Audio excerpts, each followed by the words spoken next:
Halo, jumpa lagi dengan saya Arya di channel yang akan membawakan kalian semua cerita horor, cerita yang berlatar belakang kisah nyata.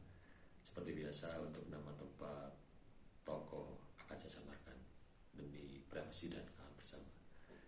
Sebelum mulai cerita, izinkan saya untuk minum kopi terlebih dahulu.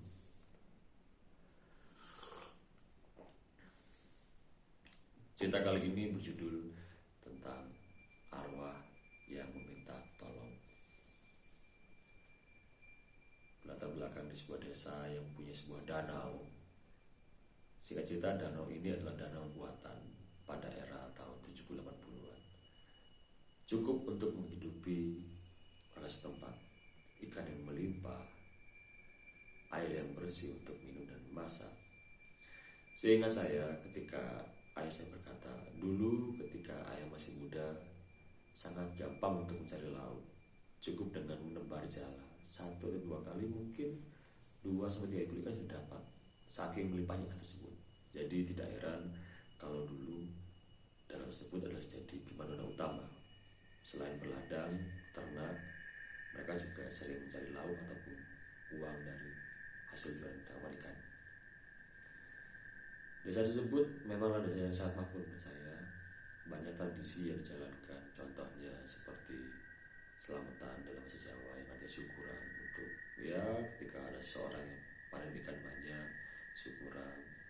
Tahun demi tahun berganti, hal tersebut mulai hilang, ditinggalkan, sampai akhirnya terdapat sebuah kejadian. Sebut saja Mas Yadi yang dia meninggal karena terbelit jala. Tidak ada yang tahu tempat di mana dia terbelit jala, yang hanya tahu ditemukan jasadnya sudah mengambang dengan jala yang mengikat tubuhnya.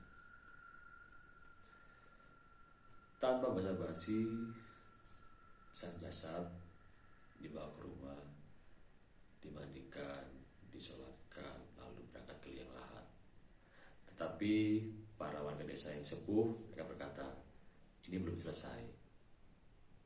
Kalian harus manggil dulu rohnya yang ada di dalam danau.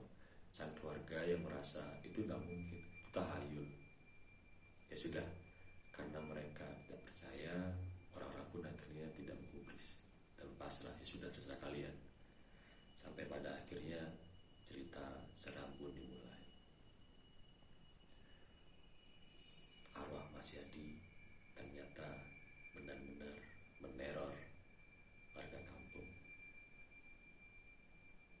Selalu muncul di tengah malam dan mengetuk pintu warga.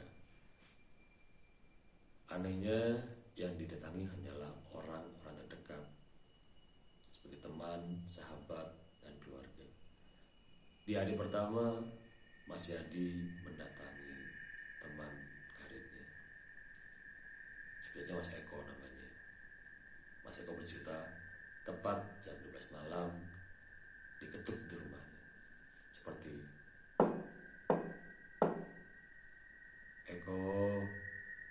Eko, tolong aku Eko. Seketika pun Eko pun bangun dari tidurnya, berkata, itu kan suara Yadi. Ketika dia menyalakan lampu, kagetlah dia. Sosok tubuh Yadi yang masih basah kuyup dengan terbelit jaring mendatangi rumahnya.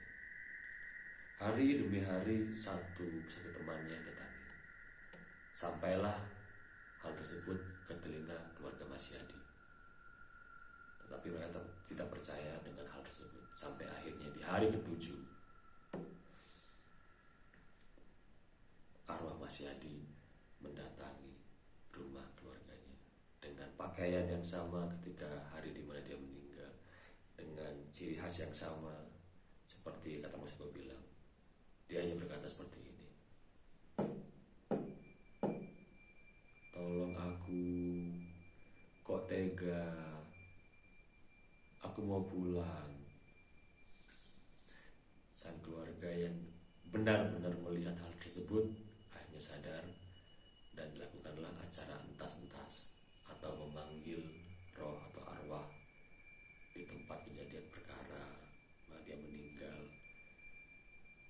dipanggil ke rumah, disolatkan dengan layak, dan akhirnya Mas Yadi bisa kembali tenang. Saat itu tradisi desa tersebut mulai berjalan kembali.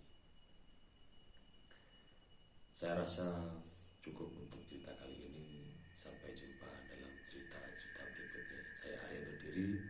Sampai jumpa.